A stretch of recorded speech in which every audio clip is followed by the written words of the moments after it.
Je disais un grand merci parce que nous sommes très heureux de vous revoir aujourd'hui, le 2, en fait le mardi, très heureux. Et beaucoup de gens ne sont plus en vie. Aujourd'hui, nous et vous nous retrouvons en vie.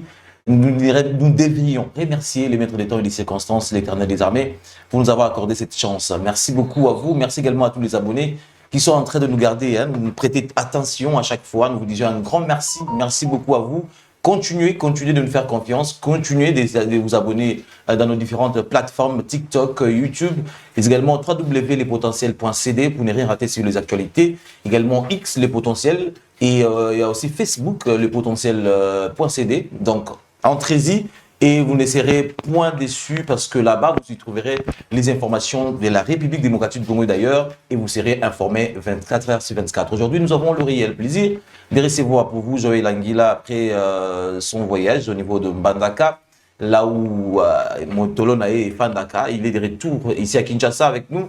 Et sur ce plateau d'effets saillants, nous allons le recevoir parce que c'est un invité à nous. À chaque instant, quand on a besoin de lui, il est toujours présent pour les actualités de l'heure de la République démocratique du Congo et surtout de sa province également. Molobelia Solosol, il est analyste politique, vous le savez trop bien. Il fut candidat gouverneur de l'Équateur, mais également il est le communicateur de l'Union sacrée du chef de l'État. Joël Anguilla, bienvenue. Merci, monsieur Tony. Nous espérons que vous allez bien. Mbandaka na monimo ba bisuni na pembe na fleuve nyoso kimia. Ouais, Mbandaka tokendaki kande tolobaka ke biso tondima bavie na biso ezala sacrifié mpona mboka wana. Naza koannonce yo kaka ke ya maintenant 2 jours oyo baincivique bazoya kovisite ndako na nga na Mbandaka, babuki bavitre, babuki ya même les images oyo na ngai na illustré. Mais nalingi nayebisa bango kaka ke yango te nde moto kolembisa ngai mpona lobaka vérité na makambo oyo kosenga développement ya Grand Équateur. Moto kotelaka bango. Bon, nga nakotelaka bango, mais je suis surpris ke babuki ndako na nga 2 fois. Babukaki aventure, bakitisi banini epi batiki lettre ke tokoya. Donc on a après départ na yoka. Après départ na ngai déjà na zone bakanisaki ondike naza na Mbandaka, mais soki pe boye bokozwa nini parce que moto oyo atikala pe na bino kaka nga bato botindaka bango balobaka eloko te. Biso toya awa toya mpona kodéfendre bacause na bino. Il faut boye bakango botya yango na mitu na bino. Mais yango te nde motu elembisi biso po to continuer kodéfendre intérêt non seulement ya République, et pour défendre l'intérêt Équateur. Donc nous sommes là. Voilà, Grand Équateur, quelle était son voyage dans l'Équateur de Boni Boni? D'abord, nakendaki pour sensibiliser bato à ce qui concerne na civisme électoral et puis nakendaki pour sensibiliser bato pour na moto pour biso devise na biso ezali place à l'humain. Tochaka nano moto liboso. Yango nakendaki ko sensibiliser bato pour la fondation Mobola azwi décision parce que Mobola azali moto azali marginalisé, Mobola nyokwami mingi, Mobola banyokoli kaka pona 5000 francs au pesaka ye na campagne électorale. Olingi même na o diriger esprit na ye, o diriger mwasi na ye na bana. Yango nakendaki koyebisa bango que cette fois-ci il faut biso babola to mi prendre en charge. Ezali éveil patriotique, ezali éveil de conscience que tobikaka pe na bambongo na bango te. Potango bakendaka basali 5 ans 10 ans biso tobikaka kaka ndenge toza kobika. Et puis ezalaka te ke soki moto aye apesi yo polo wana alingi akomisa ngo lokola akoma nzambe. Mobola ezali état d'esprit. Mobola ezali eloko te ke babolo bakendaka kosenga na balabala. Même na yo awa tango bangaka ba marginaliser yo parce que oza mobola. Soki ozalaki riche lokola bango malgré DG ya chaîne oyo ye moko aza riche mais asoutenaka pe babola. Mobola ezali bato bazali délaissé na République. Yango tolobi cette fois-ci soki bolingi bo manipuler bato biso babola tozwi conscience boko manipuler lisusu biso te. Soki bolingi bo bimisa bato bakenda ko déstabiliser ba institution. Bo bimisa basi na bino na bana.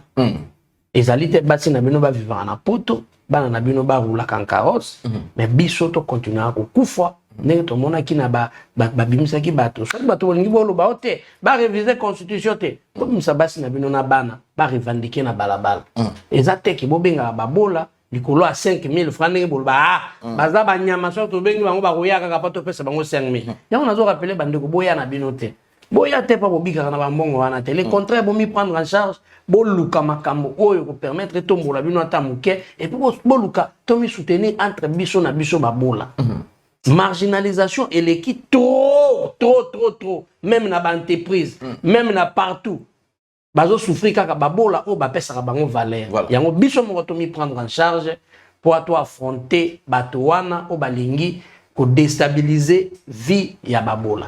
Donc ça l'état de lieu il y a ba province d'Abisso na émission oyo surtout particulièrement province à Équateur bien que ça démocelé na économité limité mais grand Équateur en général tout le bilan manqué parce que 13e conférence ba gouverneur et c'est la maquille na Bandundu to yoka ki ba résolution un discours la Mboka sur ba dirigeants ba province parce que nous disions également que la 4e conférence est au niveau à Congo central après la mission de Congo central.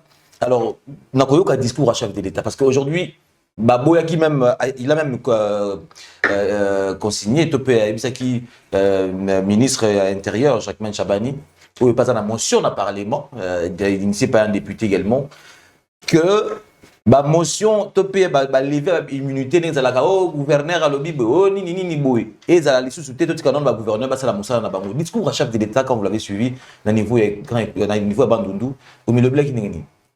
Vraiment, nous avons très satisfait pour le chef de l'État, nous avons toujours stabilité à l'institution. Effectivement. Fort malheureusement, bato bidongolomi sur belé, basala makambo na faveur ya chef de l'État te. Basala makambo et ça les maloko la bango moto baza ko sala. Or que zali ba initiative moko ya président de la République. Mais bango baza ko mi bomba na sima. Chef a insisté qui sur déstabilisation de l'institution. A insisté qui pourquoi? Pour les autres comment komona kaka soki moto moko X ya yini gouverneur ou bien yini to président assemblée ba ko créer loko moko kaka pour ba faire partir gouverneur. Effectivement. Mais pour faire partir gouverneur to revenir toujours na ba échec. Pourquoi? Gouverneur ayaki na programme na ye ameki abandi kusala yango papa tant mosusu akoya ako casser programme wana. Donc vision mobimba au gouverneur wana zaki nango koi na mai to bandeli makambo loko la compteur en zéro. Biso Équateur to sibir makambo wana mingi ndeko toni. To sibir kulungula ba gouverneur biso ne moto Équateur ezonga kisima. Yango toye komona main noire moko eza na Kinshasa. Bien orchestré. Bato boyebi ke bazalaka toujours na ba comportement ya mabe. Bato boyebi ke bazalaka toujours cité na ba sale G. Bato boyebi ke basalaka ba action. Ya chef de l'État mais bango ba mi batizaka ba kombo na bango. Lelo yo ba yeko koma liso na Équateur. Bakomi na Équateur, baké ko pesa procureur général après la cour de cassation information ya mabe à travers gouverneur. Kaka pona ma Jeep wana moké. Et kaka pona Jeep Jeep au gouverneur a botola chef de division. Jeep bozomo na bilili gouverneur a botola chef de division azongisa yango na qui des droits. Coordonnateur au alongwa qui environnement provincial à Équateur a longwe alinga kenana na Jeep. Ya au gouverneur alobaki non ezali seul et unique Jeep oyo environnement provincial province Équateur batambola nango moninga o a succédé il faut atambola na Jeep wana yango mon gouverneur azongisaki mais a précipité à ko sala escroquerie. Et puis comme il y a main noire na sima main noire kaka wana o ayo kaka te na mambo Équateur toloba na mbala na mbala me ayo kaka te yango siko to ko ebisa mokonzi ya mboka to ko mettre en garde type wana wa menwa to lemba ye pona nini oki ko sa musala na eloko la ministre te ba ministre bazali ebele mais pona nini kaka ko sitara kombo ya ye moto azali toujours derrière bakuba pona ko déstabiliser bato bazali ko sala makambo ya chef de l'État na Équateur IDPS azaka moins de 5 gouverneurs mais lelo kolongola bobo po bobo amemi développement po bobo contrôler la misala chef de l'État pour bobo azali gouverneur ya terrain ayebi terrain malamu koluka moyen to longola e po to lia mbongo jeunesse a problème ebandi wa pende ko jeunesse a problème ebandi na société awa o aganyaka marché à construire. Donc makambo mususu na CC wana. Eza na si. Quand le gouverneur Bobo il a accepté bango ba ya ba travailler.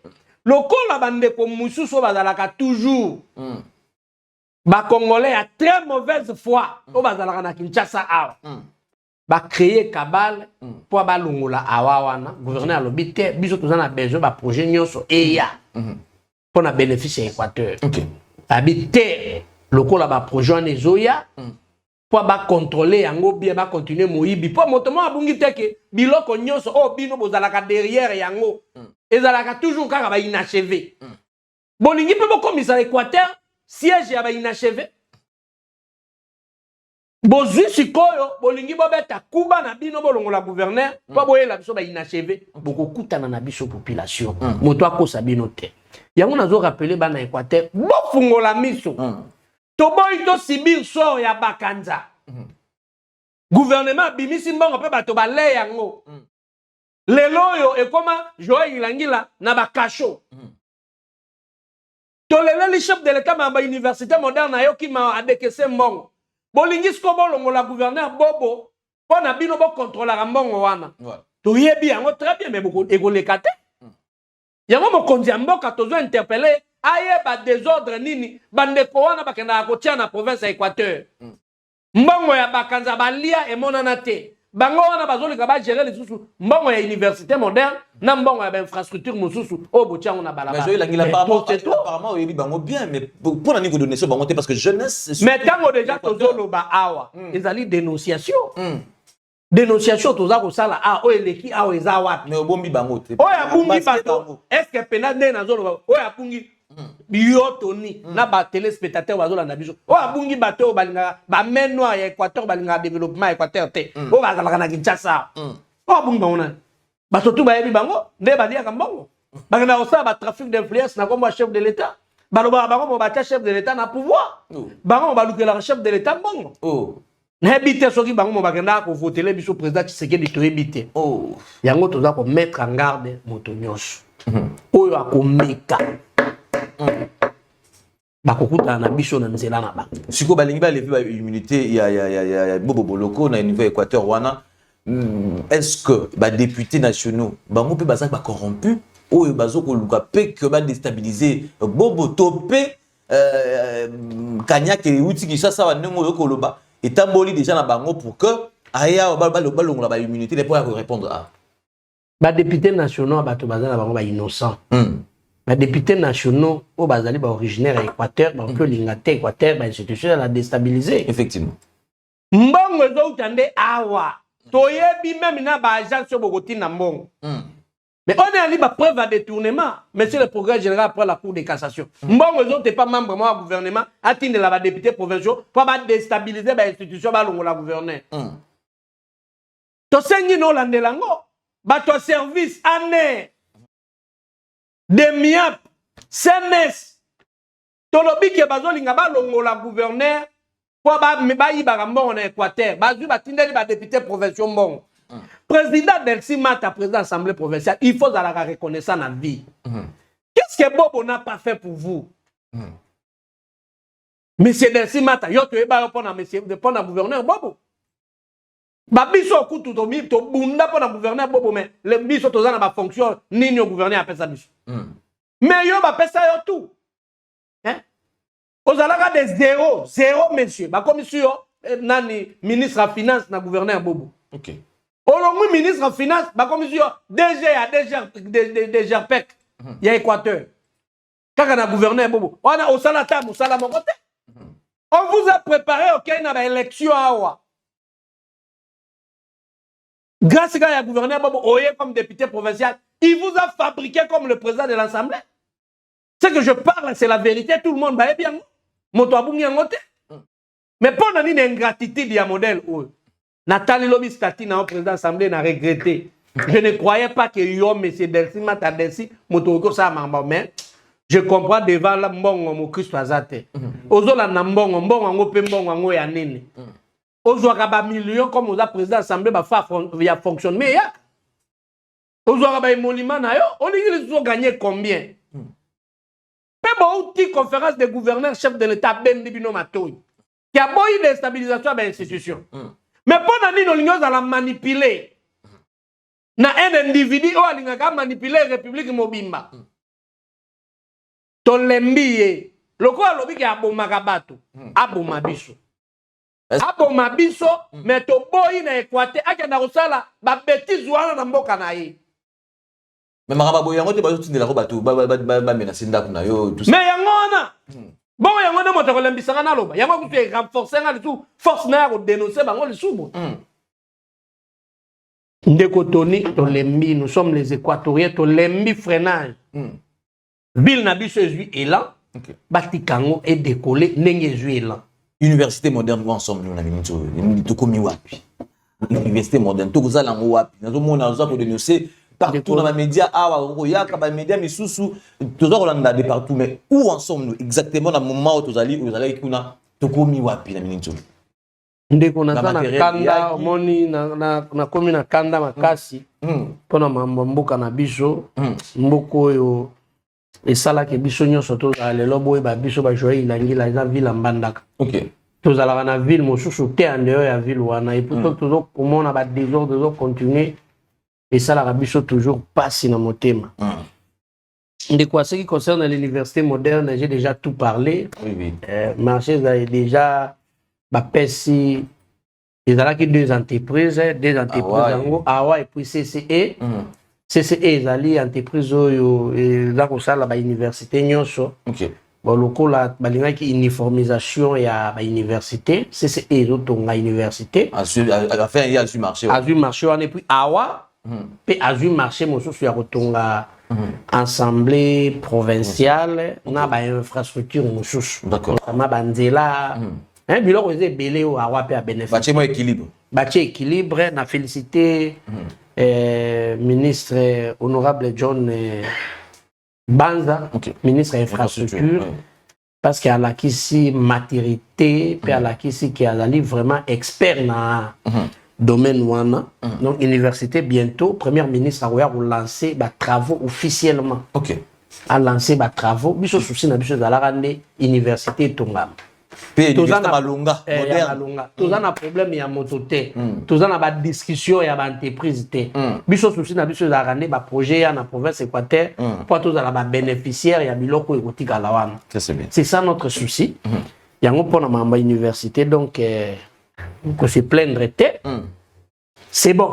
OK. Premier ministre qui a lancé plusieurs travaux. OK. Et on a profité de l'occasion de lancer appel et pas Premier ministre. À Boussana, situation il y a centre il y a Bakanzate. À hauteur où ça la relance, il y a une disposition à main. Après c'est la biso sous Bangubo balé la biso mbongote. Il y a ça la comité de suivi. Il y a un niveau national et puis comité de suivi à niveau local. Après ça gouverneur à ça la on peut y mutazali pembeni. Il y a site, il y a déjà qu'à Équateur, on a la garde fou ya malamu pour tout rebali en bon côté. Et pour ceux qui ont construit, éparpillé te, n'engé balubaka, basa la et loko moko que non, tant que ce soit banda sanctuaire, bandi sanctuaire, banda aérogar, bandi aérogar. Bakenda te to timola ki a to sala ki après la manœuvre au liambon. Le premier ministre va tenir compte na yango.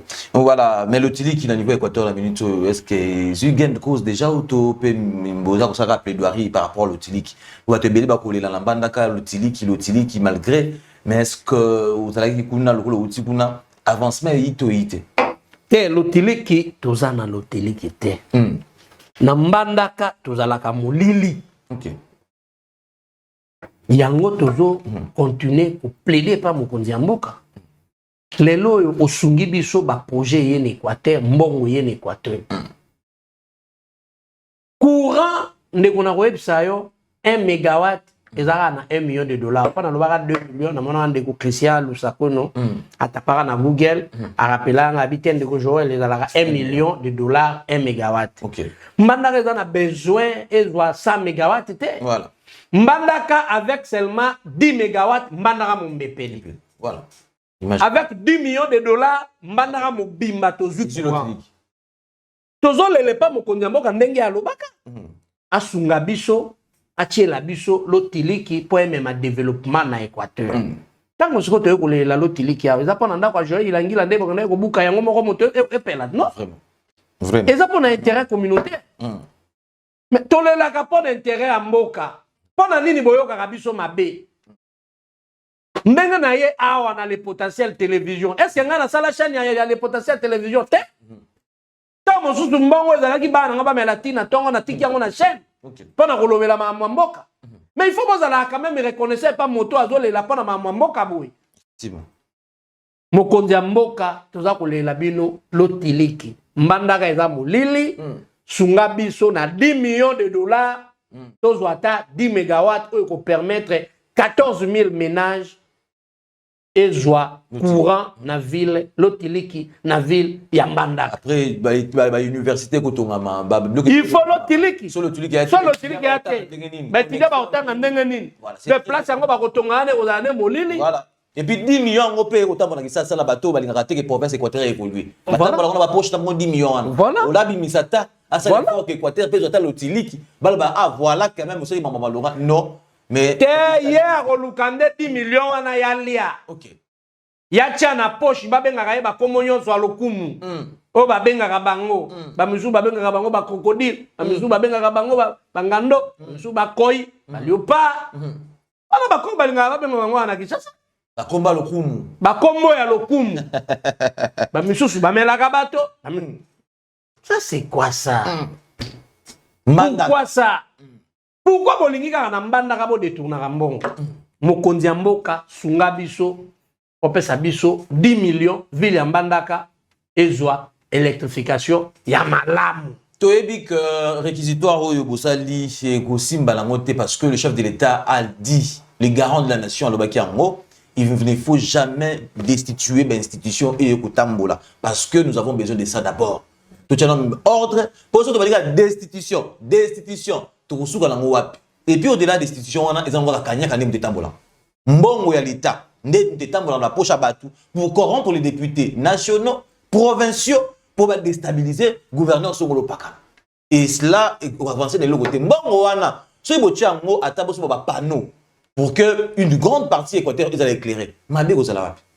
Mbongo wana so bosala on peut ba infrastructure ya nzela o ba nzela na bino o ils appellent au centre na minute so ba infrastructure pour le développement ba province na biso au travers Pétenantique et 145 territoires. Oh, ils ont vraiment les Camerounais malonga pour l'instant. Pourquoi ne pas le faire? Mais bino on a bino ils allaient pour nous la mabé. C'est très mal. Aujourd'hui, Bogo Kende, Bogo Tikanini. Parce que les hommes passeront. Le pays restera. L'Équateur restera. La RDC restera. Mais les hommes passeront. Qu'est-ce que vous allez léguer à la progéniture? Bogo Tikanini. Progéniture, comprendre que ici fut passé Joël Languila. Ici fut passé Hervé Toumba. Botika Kinini. Bosalaki Nini. C'est à travers les œuvres de bonnes actions que les hommes, ça va immortaliser, surtout un homme d'État. Il faut tout changer dans motu, c'est très important. Alors, révision ou changement à la Constitution. Parlons-en parce que tu as dit que Kambo, vous allez la majorité, vous allez bateau, vous allez permettre à Mokonzamboka. Vous avez dit que vous avez souci à Mokonzamboka, vous avez souci à Bino Mokonde, communicateur, topé, bateau, vous avez proche à Mokonzamboka, au Bolingi, révision ou changement à la Constitution. Je vais l'anguilla. Vous comme ma sous la révision ou changement à la Constitution, le Lingikan, n'a n'engue tout aucun déboui. Bon, d'abord, qu'on réviser la Constitution, ils allaient manière à respecter la Constitution. On est allé conformément à la Constitution, il y a un tinda. Sauf qu'il y a un article 218 et puis si la prérogative nyoso pour la révision de la Constitution. Et puis, de ce qu'il est là, toujours va changer la Constitution. Parce que la Constitution, on a moins de 4. Na ebite so que vous allez il faut ya makambo ebele ya makambo ebele na linga ikutu soki moyen ezala ki faut simba constitution banda kotanga soki to kei depuis kaka article 1er ya constitution article 9 ya constitution puis article 51 na sengi na bato baza na ndako batanga OK ya on a félicité honorable Boseko ta Félix en dehors ya ba réalisation. Il a dit que lui, il va soutenir le chef de l'État pour la révision. On a cheval blanc. Cheval blanc. Ou changement à la Constitution. Alors, Bibo, parce que makambo ebele eza na kati ya constitution wana.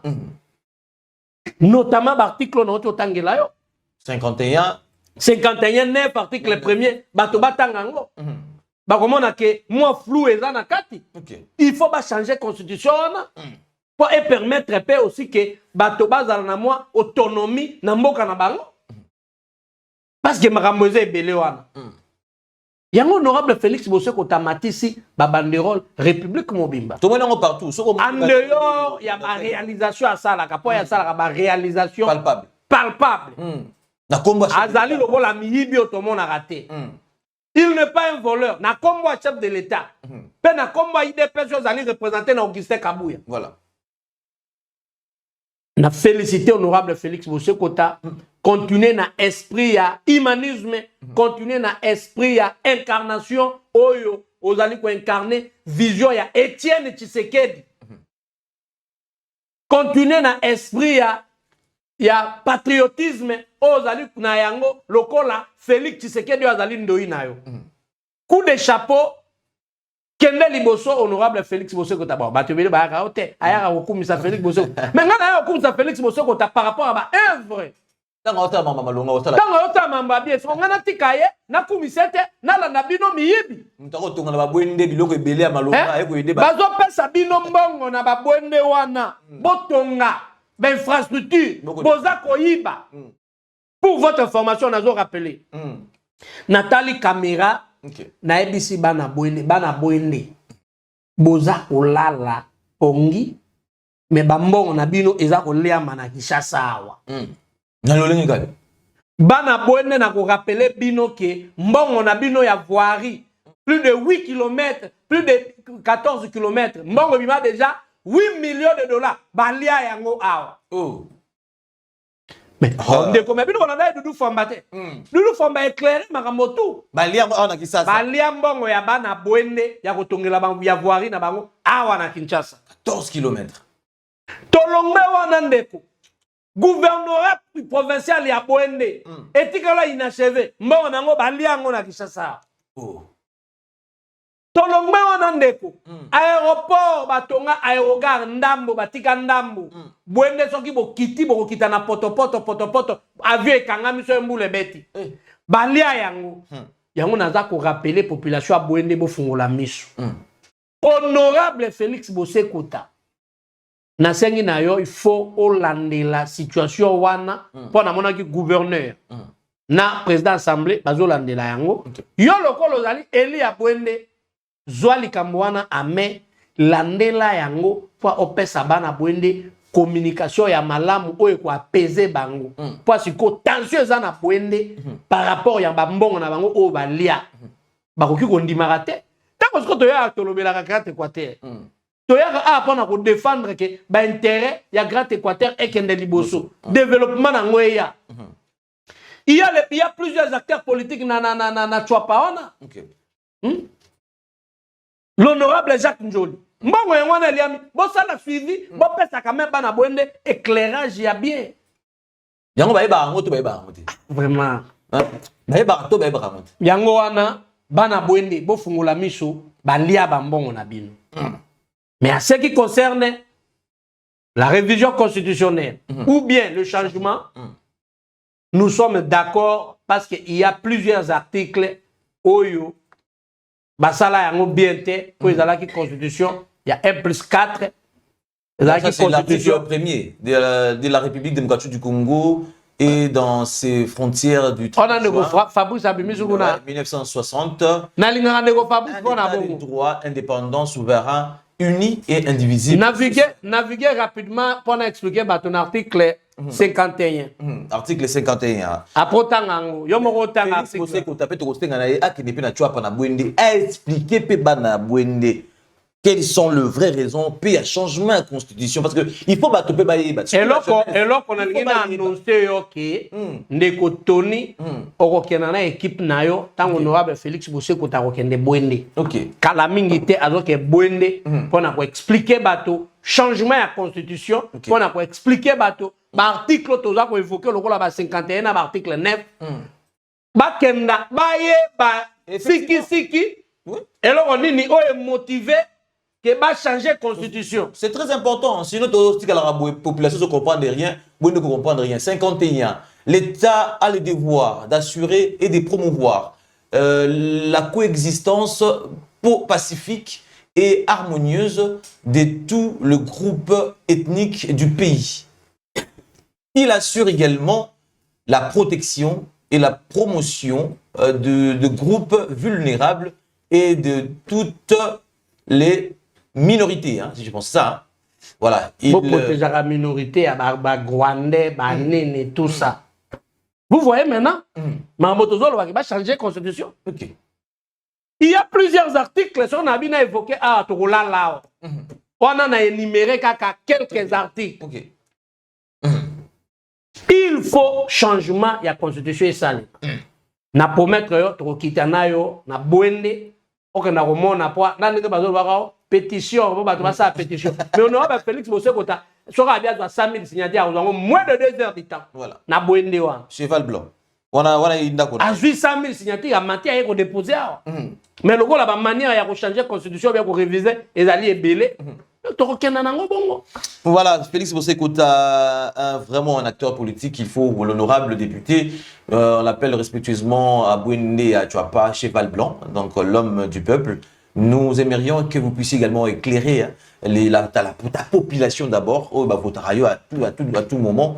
Qu'est-ce qu'on doit réellement changer comme article? Révision en raison et comme ça, la peut bien na bande konyo surtout ya Bouende, bande konyo surtout ya Bouende ba na Achouapa. Parce que vous avez une idéologie, vision, il y a Mokonzi Mboka Félix Antoine Tshisekedi Tshilombo, mais également parti politique na yo eu de PES, oyo kabami na CG na yango Augustin Kabuya ozalaka toujours wana ou kita na base balobi boy yo kita kuna tina Bouende na Achouapa tala bakonzi balobi boy. C'est important, c'est très important aujourd'hui que nous puissions communiquer à la base ba nini koleka exactement sur le changement de la constitution. Mobola zu décision. Na moni ko kotambo na ngopé partout.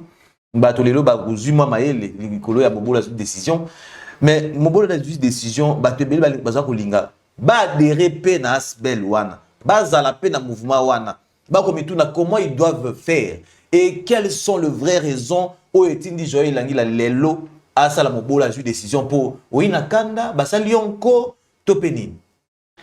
Bon ndeko vraie raison ezali kaka ke totambolaka biso nyonso toza komona ndenge Mobola aza konyokwama. Totambolaka lelo okomona moto mosusu aza komizwa akomi nzambe. Nzoka nde bozali bino nyonso na mutu na makolo kaka mibale. Botambolaka bino nyonso pe bozali na réflexe moko. Kaka po azali na mbongo azole kolia misolo ya leta. Nde amikomisi lokola nzambe ya bato. Ko nyokola bato, ko marginaliser bato, ko souffrir bato. Yango wana Mobola cette fois-ci alembi. Bonyokoli epe mingi. Yango wana lobiazo a décision. Effectivement. Décision ya Mobola ezali komi prendre en charge na ba manière ebele. Na ba manière nyos. Décision wana ezali éveil de conscience. Et kembisa Mobola ebise ke moto wana pe azali kaka net ye ye pe soki alobi abunda kokoma kaka net ye décision wana pe epesa Mobola mayele ke mbala mosusu bato baye kozwa pouvoir to kondima bango te au moins to mi soutenir biso na biso babola to kende liboso. Effectivement, parce que babikaka pe na bambongo na bango te. Kwa soki opesaka moto 2000 et après 5 ans okuta moto wana azo vivre abikaka na mbongo no wana te ata soko oye ape opesi $2000 et aussi la langue et aussi la nango kaka yango wana Mobola azwi décision babola to telema ezali eloko oyo bato o bazali délaissé na république bato bazali oublié bato batikala kaka pona ko betelaka bato maboko sans toutefois bazalaka ba partie prenante. Yango sikoyo tolingi Mobola pe akoma na partie oyo ezwaka décision. Bino bozwi décision, biso pe tozwi décision. Bino bolingi bo déstabiliser l'institution, biso pe toboyi. Alors que bolingi bo Mobola mokonzi na bango. Bolingi bo ya révision à constitution, biso babola tondimi. Voilà. Pour l'intérêt à peuple congolais, pour l'intérêt à bande biso ba tika okufa na est la République. Yango mobola azui décision. Bato balingi ba mi adhérer. Déjà Maramonio c'est après. Toujours de la personnalité juridique et pas moi na mboka Guillaume Ngefa. O to senga ki yango. Ce qui a pesi to ko benga bato ba mi adhérer pour kala militaire sortie officielle na Fikin. Nga moko na déjà membre ya mobola azui décision na banzi yopé okosa elongo merveille loma yona ngai toza babola merveille longa aza mobola Hervé Tumba poso mobola Fabrice kuna na sima caméra mobola Israël pe musongi pe mobola la koko me mobola pe kaka donc toza babola biso nyonso tout nzambe aza lokumu tolobi oyo ezali état de lieu ya province ya Équateur grand Équateur momimba lelo Joël Langila biso topesa ke muka kuswa pona nini yango to monaki même lobby Jérémy Bonko mayaki koloba tangu balobaka matin midi soir bozu ya yende ko boche na boloko mais ako défendre ba intérêt ya république ba intérêt ya province et ya bato nyonso aujourd'hui yo moto batindi yo po visiter ndako na ye yo kanisa ke lwa za kuna po bosale mabe bon soko sali yango po ozwa nini faut gagner nini ko bénéficier na nini po eko changer nga pe na eloko donc c'est dit au ça na eloko parce que yo mutango za na l'ombre ko défendre mboka te ko défendre pe province na yo te moto ako tinda yo ako sala ngo pour ba intérêt politique ba fin na ye moko ako sala ngo na fin na ye moko un jour ato sala ngo ko regretter bi moto yo ayaki moto malamu fa totika il y a des gens oyo ba fan na Kinshasa ba ko de l'Équateur mais ba zone raté le roi Joël depuis ba fan da bazaka bah la réalité à constater mais je vais soit faire une semaine en abîme un mois en abîme pour na nini atika misala famille na ye makambo belé pour atala pebino aye ba ndenge nini makambo ekoleka pour aya kolobela bino bo pesa ke muka koswa bo chaka yende maboko pour que province et bosso to fandi awa to lobeli mabe à province to fini mutu to lobeli ne bolamu ya province pour que province ait évolué c'est ce que le chef de l'état veut que province na biso ezala paix autonome et vivre paix bien mais infrastructure na ezala malonga et que la province peut pas bénéficier na oyo capital peut pas province musu ko bénéficier na. Donnons la force à Bobo Boloko, c'est un enfant du pays et puis moi na Équateur il y a solo ba tebele bazanga ba nyongone ba mbongo na ye azali moto a souffrir pour commencer à komilelo. Donnons quand même l'occasion à cet homme de faire son mandat. Ce qui va faire ça qui est deuxième mandat à Zanamou, c'est parce que on l'avait aimé.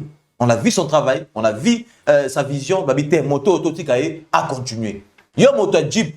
Est-ce que Bobo Boloko est à Jeep ou à Arosala nango nini est à Jeep ou pena dans le Japon.